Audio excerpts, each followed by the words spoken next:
Essentially, what you do need, to get going are a few tools. Okay. You're a tool guy, Tim the Toolman Taylor. I am a tool guy. And one of the things that I've learned on my way to becoming Tim the Tool Man is that there's a bunch of free tools out there. So you don't always have to pay for tools. For instance, you can live with a free CRM for a while. You can live with a free Canva for a while to do mock-ups and designs and stuff like that. And if you're not used to posting, you just got to get used to it, because this is going to be a great way for you to continue to grow and get your brand out there for free. So that brings us up to 200, 240. I market, not math.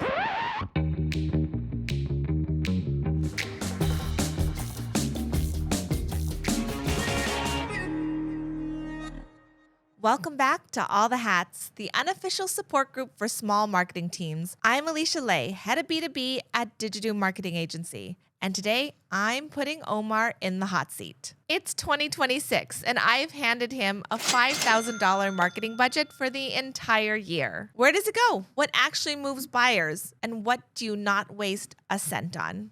And I'm Ómar Thor Ómarsson, CEO and co-founder of Optise. Today, I'm breaking it down. One ICP, one page, one offer. And exactly how I'd spent that $5K to turn interest into meetings without new tools or new headcount.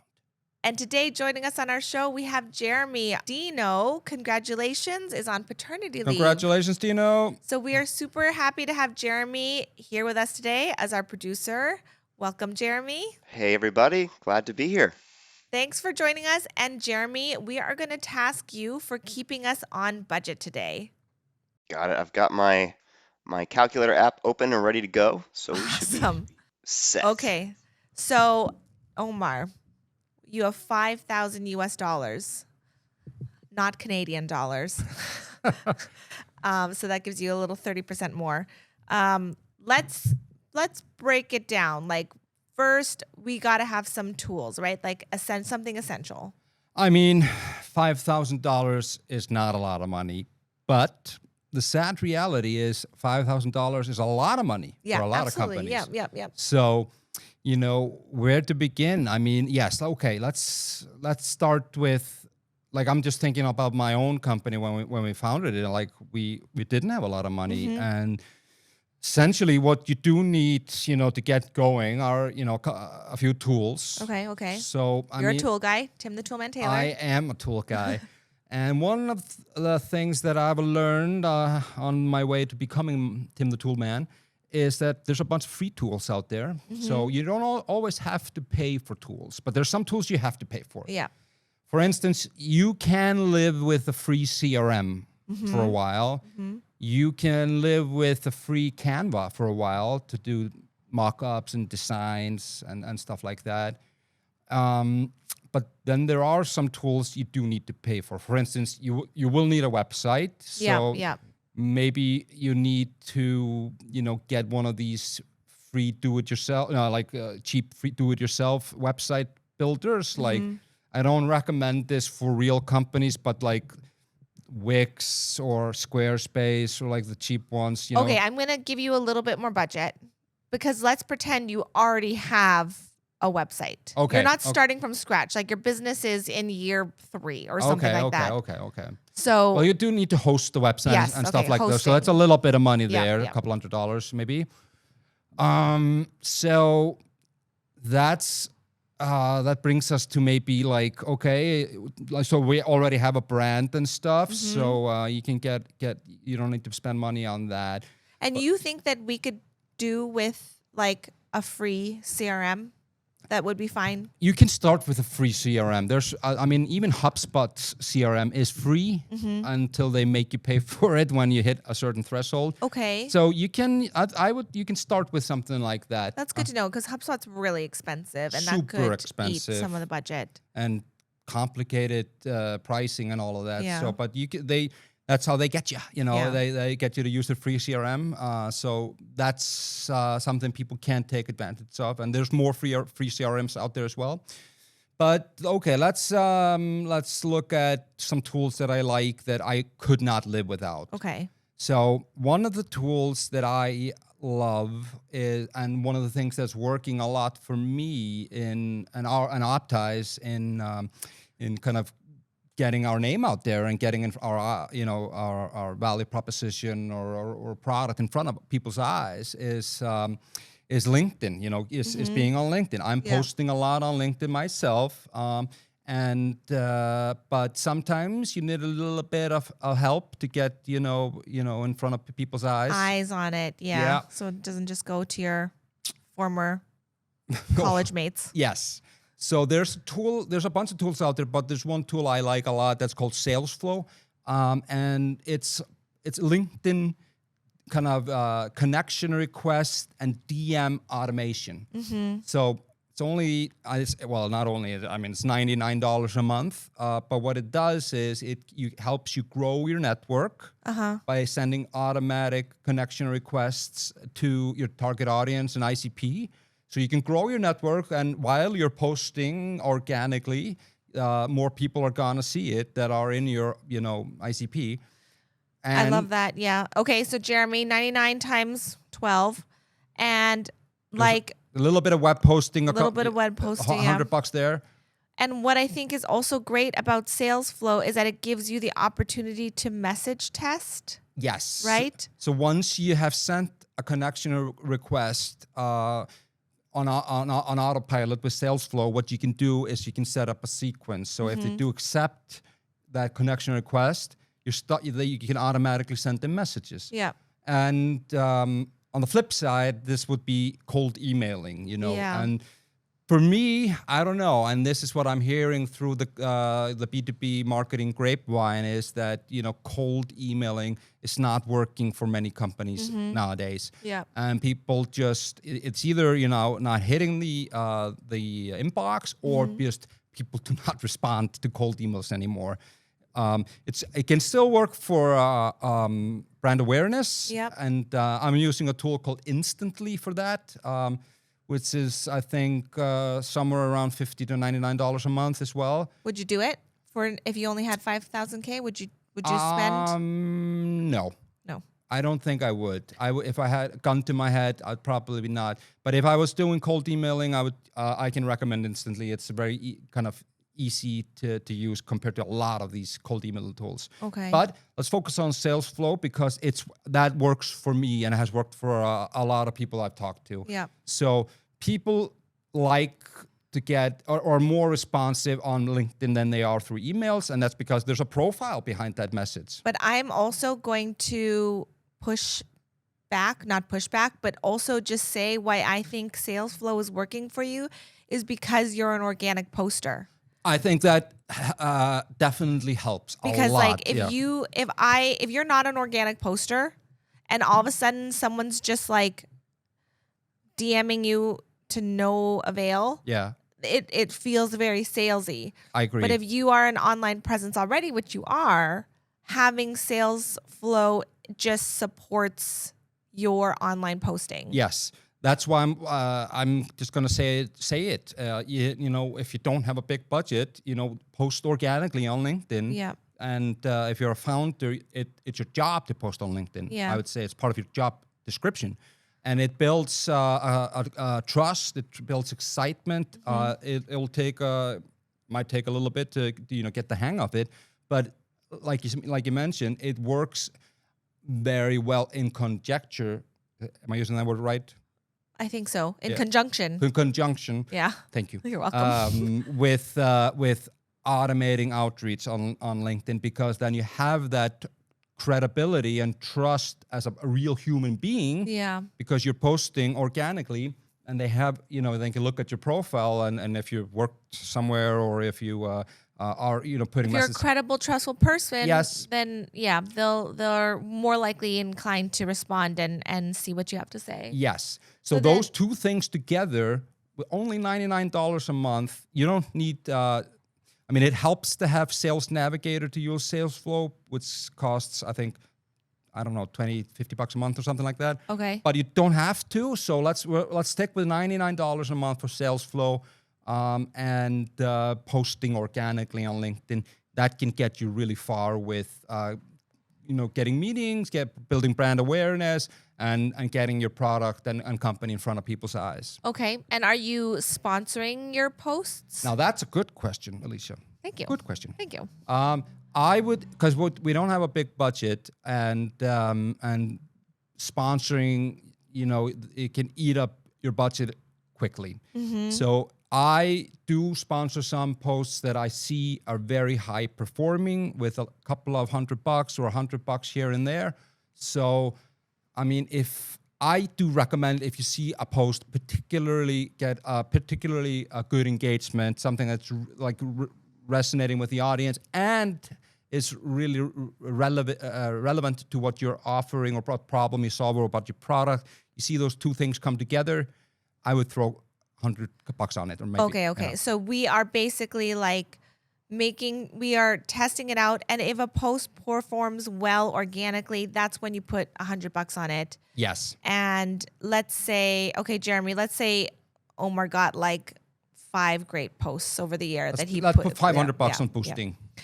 Okay, so okay, thank you. That's social. Now, you can live without any of the other tools like Hootsuite or Later, or all these posting scheduling tools. Yeah. You don't need that. You just do it yourself. And what about Google search?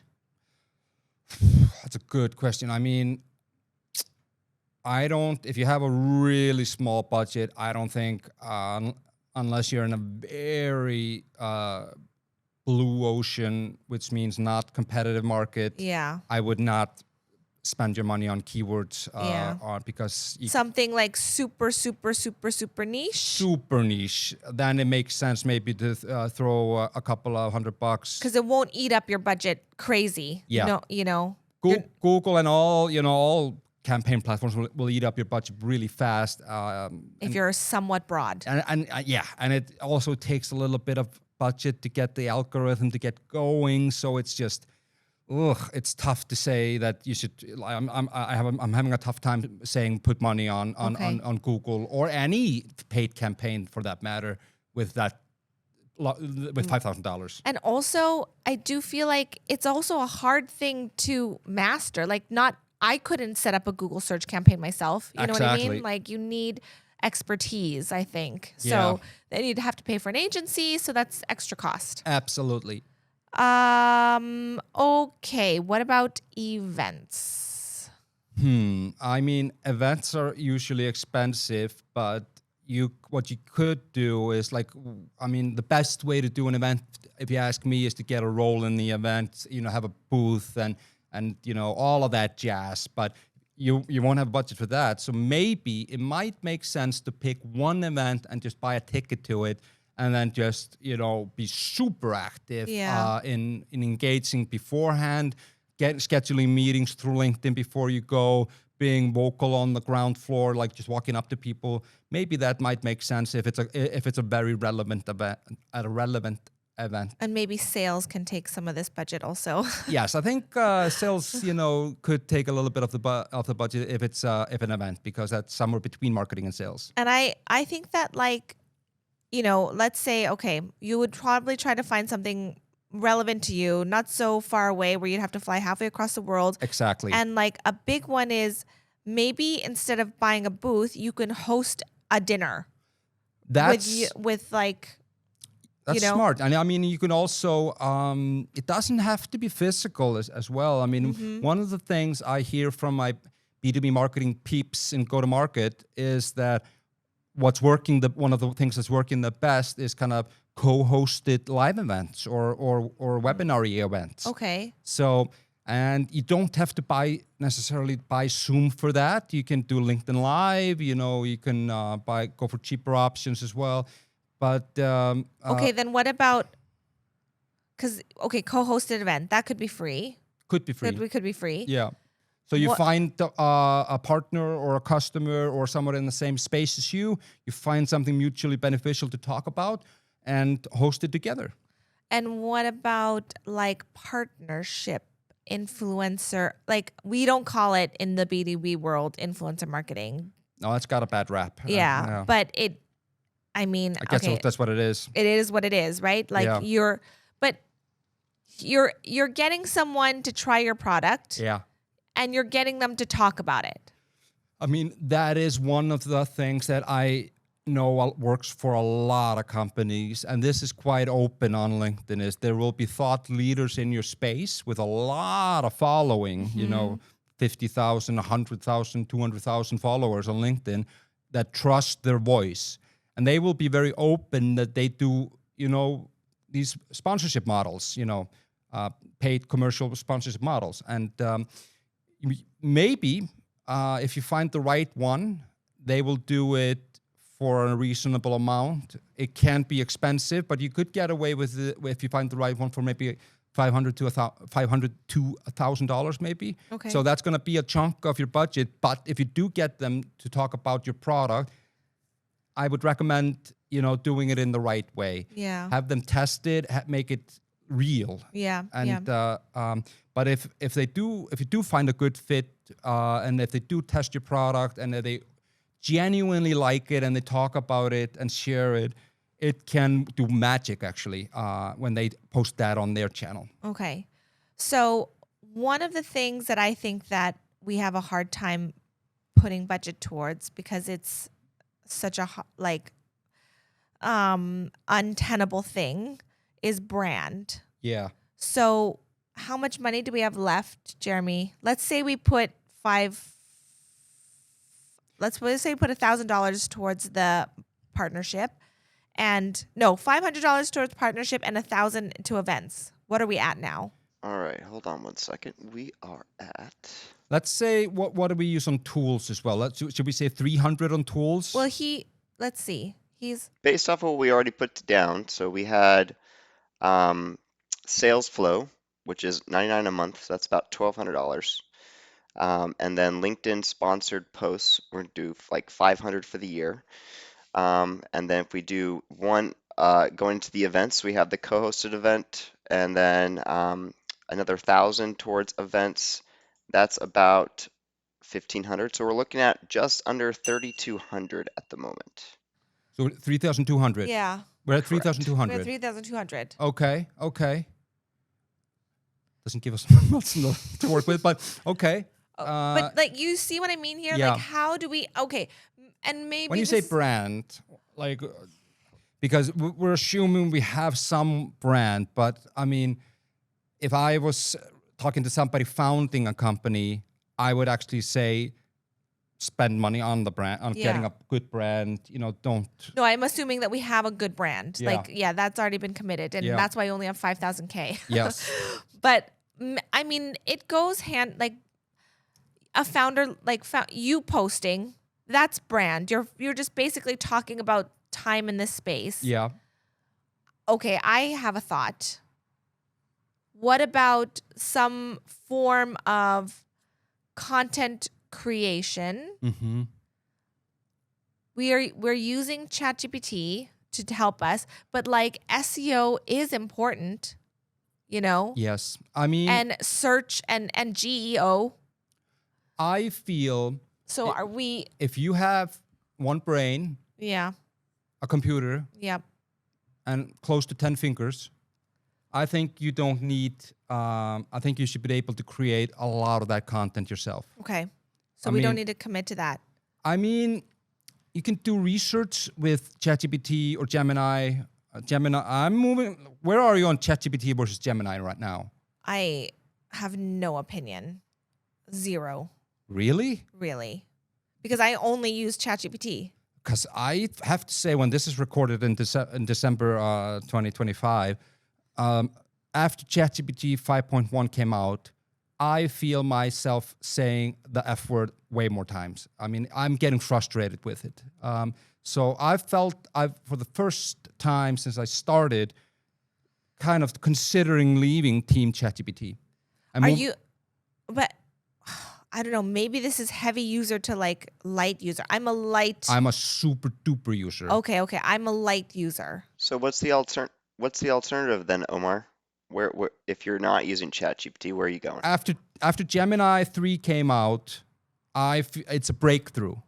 And Gemini 3, for writing copy, for ideation, for brainstorming, for research, it's surpassing ChatGPT. But that's what I use AI engines for. I do research there.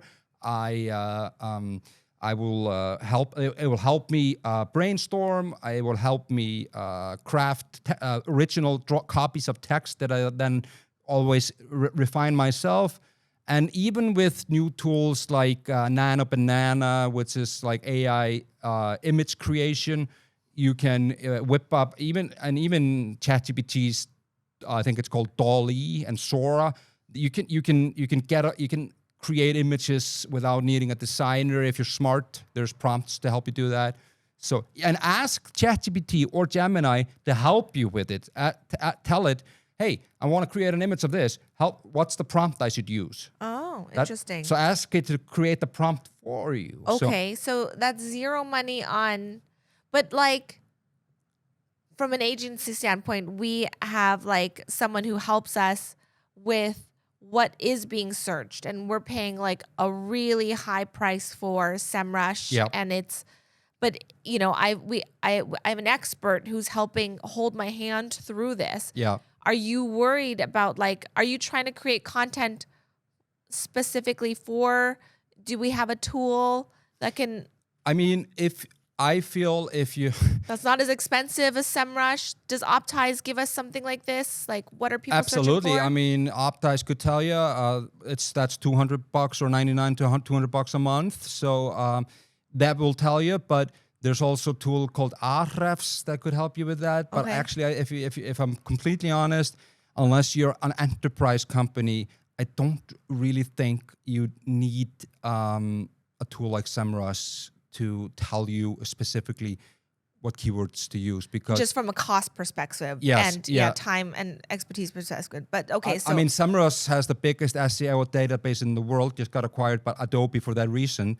But if you ask AI, you can actually and just with a little bit of brain power yourself, you can come up with a keyword list and talk your way through an AI engine to help you figure out what content to create.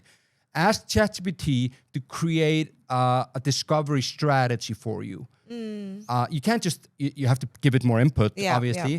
But, you know, if you ask ChatGPT or Gemini 3 to go and listen, this is what we do, and feed it, like, this is our target audience. This is what we do. This is what problems we solve. Feed it with everything you can about your company, your product, the problem you solve, the value you create, your target audience, all of it.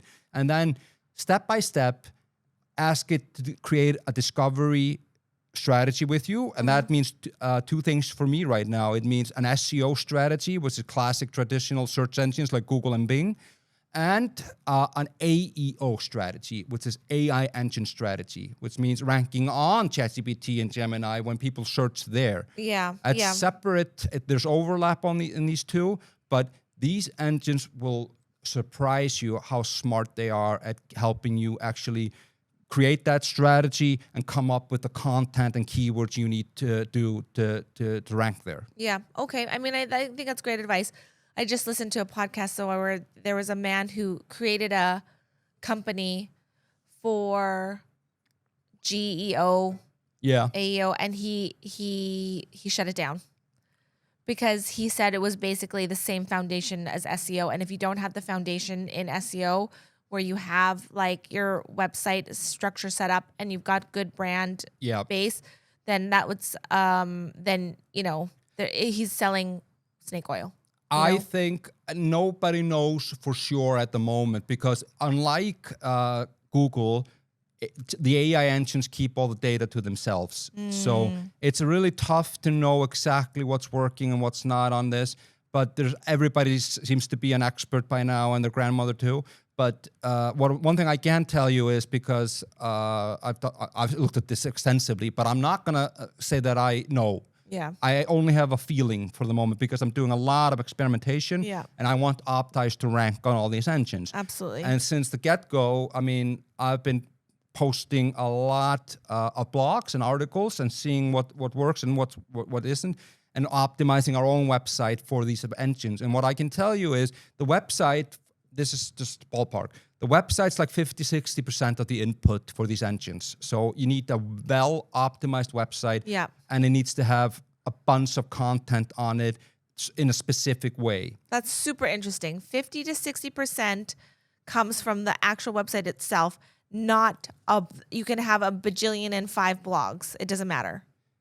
Well, the blogs are part of the website. Oh, okay. Yeah, Okay. So when you do the blogs, I would try to, make sure you have all the keywords in there. Yeah. But also have FAQs. You have to have structured data. We have a whole episode on this. Yes, we do. yeah. Okay, we're diverse. We're going off topic. So we're still basically at 3,200. Yes. So one thing you can do for free as well is if you have a product that's, let's say you have a SaaS solution, that's the easiest example, but make sure that it's ranking on, that it's, what is it, listed on review sites like G2, Capterra, That doesn't cost? That's what I'm saying. It's just, you don't have to spend money on that. That's just a free tip for you guys out there. Okay. I thought it cost. It doesn't cost. Doesn't cost to rank. Okay. No, to list it. To list it. And then you can incentivize your customers to give you a review. Maybe that's $100. $100. Yeah, to get you to free dinner or something. $100 for every customer or $100 lottery? Like a gift card? $100 lottery. I would $100 say. lottery. Yeah. Okay. Now we're at 3,300. Yes. So that's that's for discovery, for SEO, AEO, for organic social. I don't think you need to spend that much money. To be honest, if we're creating everything, I think I would want to pay for Canva Pro. Okay. Because I think it's worth it personally. You know what I mean? Or else you're you're one hand tied behind your back. Yeah. Trying to, how much is Canva Pro, Jeremy? Can you look it up? And I think if you're doing it, if you're going full on into AI, which I recommend for research, for ideation, for crafting copy, I would pay the $20 for it too. And how much is it? $20 a month? Canva Pro is $13 a month. So that'd be about $156 for the year. Okay, so that's Canva Pro, and then we're also paying for AI Pro, which is... gun to my head, you can use Google Slides to design. But I love Canva. I mean, I'm just thinking can you use Google Slides to design? I did it for 15 years. My thing was I hated Photoshop because it was too complicated. I don't like layers and shit. And Paint was the alternative. And then Canva came along, and I was like, amazing! Finally, a tool that gets me. Yeah. So I will pay that money, but I'm not sure everybody is a designer at heart. I don't know. No, but that's what's beautiful about it, though, right? You can just remove background and then doom, it's done. It is. I love it. So, but I'm willing to put that cost in there, and I think because right now with ChatGPT. How much was it? Pro 20. How much is a Pro AI? I think ChatGPT Pro is $20 a month. Yeah, I think it's $20 a month. So that brings us up to what is it? 200, 240. I market, not math. That's 240 a year, right? That is correct. 240. Yeah, and Canva's only $156 a year. Okay, let's do those two. Okay. So what are we at now? All right, so we're at 3,300, and then we're adding in Canva and ChatGPT. So that puts us at, let's see. Because we're covering, research, we're covering copy, we're covering ideation, we're covering design, we're covering distribution with sales flow, a little bit of boosting and organic. We're covering discovery through search engines. Yep. What are we missing? I think this is a pretty good. It's scrappy. It's scrappy. Yeah. There's probably. I think we need to kind of allocate $200 for something we're forgetting, like some kind of. The Christmas party. So we're at 3,700. $200? Yeah. We're at what? We're at 3,700 right now with Canva and ChatGPT added in. $1,300 to work with. I mean, I don't know what we would spend that money on. The beer fund, because we really have colored. We've really covered the gambit. I'm trying to think. There's always something. I mean, we were very, very like we only put $1,000 to an event, and it would probably cost more for that. You know what I mean? Yeah. But we could. What else are we forgetting though? There's something, there's something we're forgetting. We've got 13 to work with here. One type of campaign I would actually do recommend to consider, and let's put $500 on it or something, because they're cheap but super effective, is retargeting. Okay. So you get somebody to go to your website and they don't take the action you want them to take. But where are you retargeting them on? Social media or Google. Google. Both, I would say. Okay. Doesn't matter. You just put a pixel on your website, and they'll follow you around. You can follow you around with ads. Okay. Just because you visited the website. Okay. Okay. Yeah. I like that. So now we have 8.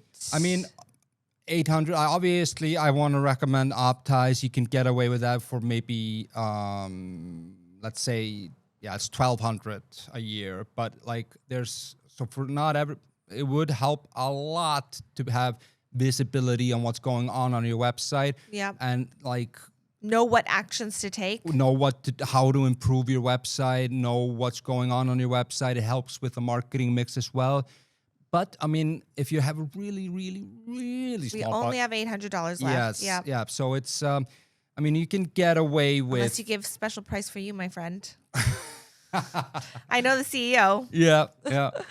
But I don't want to taint this with Optimize, so let's leave that out of the equation. But just in the intelligence on a website, and what just learning from what people do there, and who's going there, what's working in your marketing. Yeah. That's invaluable intel. But let's leave. I don't want to be too biased here. So we put 500 on retargeting. So we have 800 left, and I think that we could have that as a discretionary fund. But since this is a practice in what we could do. Yeah.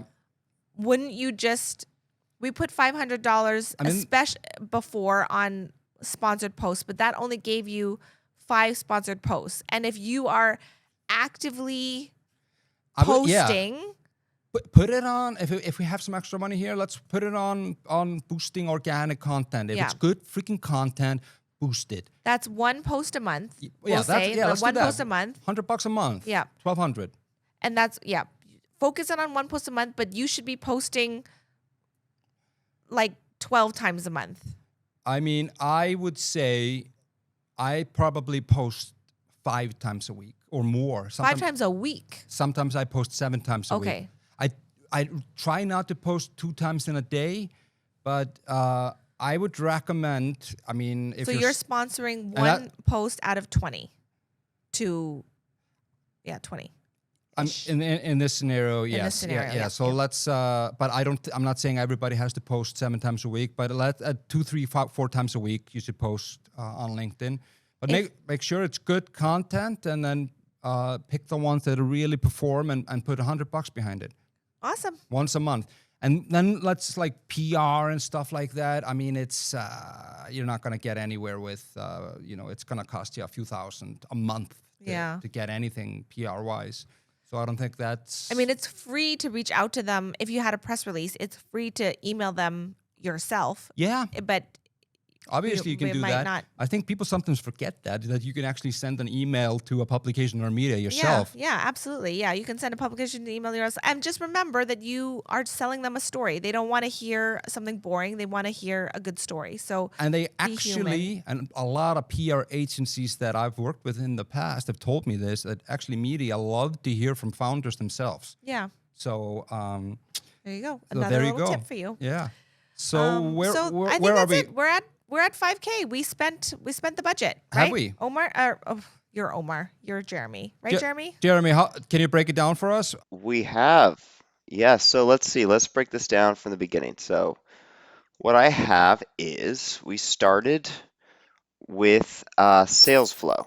That was about $1,200 a month. We did about $500 initially towards LinkedIn sponsoring posts. And then we added in events for the year, so 1,000 for events, and then a co-hosted event, another 500. That brought us all up to 3,300. Then we added in Canva Pro, and ChatGPT. Those subscriptions brought us to 3,700. We add another 500 for retargeting, which brought us to 4,200. And then the suggestion that you all made there at the end was to put the remainder of that towards more LinkedIn sponsoring posts. So that was another $800. So total for LinkedIn sponsoring, we had about 1,300 roughly for the year. So that brings us to our 5,000 total. Good job. I think, yeah, I mean, and if you have $100 to spend it on t-shirts Yeah. and coffee. I like it. Coffee. All right. I mean, we're probably forgetting something. Yeah, We're we are for sorry, sure guys, if forgetting there's something, yeah. but this is a hypothetical. So, but I think there's still this is good use of a marketing budget and Absolutely. And I think something that we can all just take into account, if you need to cut the fat, like where you don't need to necessarily spend money on. And a lot of this means that you need to roll up your sleeves and put your time in. And if you're not used to posting, you just got to get used to it, because this is going to be a great way for you to continue to grow and get your brand out there for free. Okay, so to summarize, Alicia, you need a CRM, but we can do that for free. You need something to design with, and if you're a small team, we do recommend maybe investing in Canva just to do it properly. It doesn't cost that much. You do need, research, copywriting, ideation, even image generation, and you can get that with AI engines like ChatGPT or Gemini. Those are my favorite. I still haven't decided which one I like better at the moment. You will need to amplify your copy or your images or your message into the world, and you can do that organically through social media, but maybe throw a little bit of budget on boosting the high-performing posts. Mm-hmm. And we do recommend, if you're in B2B specifically, like our audience we recommend a tool that automates out connection requests and even sequences, the messages to people or their target audience through a tool like Salesflow. So that's a little bit of put a dent in our budget there, but it's totally worth it if you ask me. And then we were looking at things like partnerships or events with thought leaders or a very, very, very relevant local event. A little bit of budget on that. And was there anything else? Am I forgetting? Like partnership, that we did that a little bit, 500 on partnership. Yeah. Like influencer. Yes, yes, exactly. If you find somebody like a thought leader in your space, doesn't have to cost that much, but find somebody that makes total sense for your product and it sounds credible, and will do it in a credible way. I think that brings us close to 5,000 for the year. But like we said, we don't, hold the grudge if we're forgetting something. But this is drop it in the comments if you think that we've blatantly forgotten something. Yeah. But well, thank you for that. I know I put you in the hot seat, and it's hard to do to only have this much budget because we know how easy it is to spend money. Oh, yeah. I love it. So thanks to everybody out there in Radio Land that are listening, watching. If you like what you're hearing, please subscribe on YouTube, Spotify, Apple. We're on all the channels, right, Alicia? All the channels. All the channels. All the hats are on all the channels. And if you like what you're hearing, we're trying to make this as helpful and actionable as possible. Share with your friends, your colleagues, your grandma. And until next time, have a good one.